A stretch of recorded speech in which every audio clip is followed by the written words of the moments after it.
This is a story about a technician working in a futuristic birthing center. The facility looks perfect, almost sterile and cold, like a high-tech clinic from the future. But what happens behind the doors of this birthing center will absolutely shock you.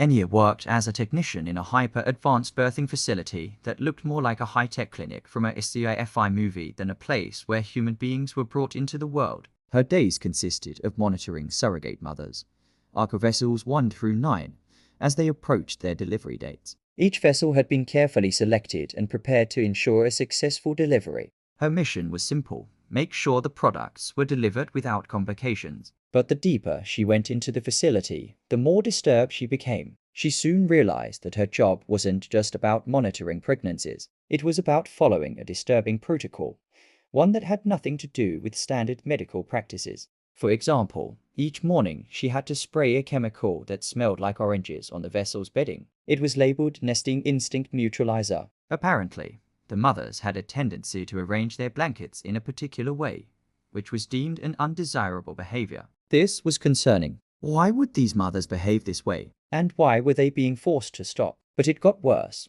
One day while monitoring the vessels, Anya discovered that one of them, vessel number 3, was humming a lullaby. The moment the humming was detected, a robotic monotone voice echoed through the room. Humanizing frequency detected. Please stand by. Moments later, a small drone-like device hovered near the vessel's head and emitted a high-pitched noise. The humming stopped abruptly. On her console, Anya saw a message. Lullaby protocol initiated. Nesting instinct suppression protocols are in effect. All vessels will be monitored for signs of contamination.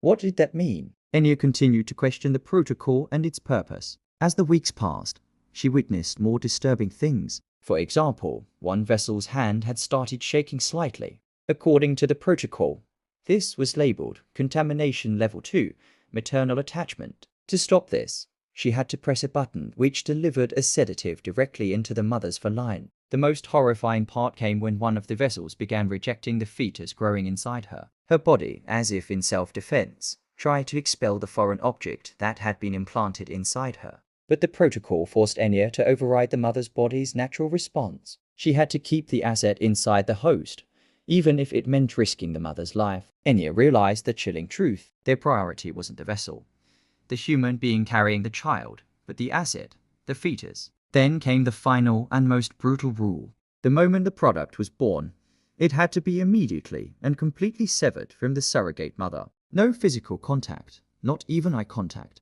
The newborn must be taken away without allowing the mother to hold, touch, or even see the baby. The goal was to prevent the formation of any maternal bond. And as if that wasn't cruel enough, the mother had to watch as the newborn was taken away.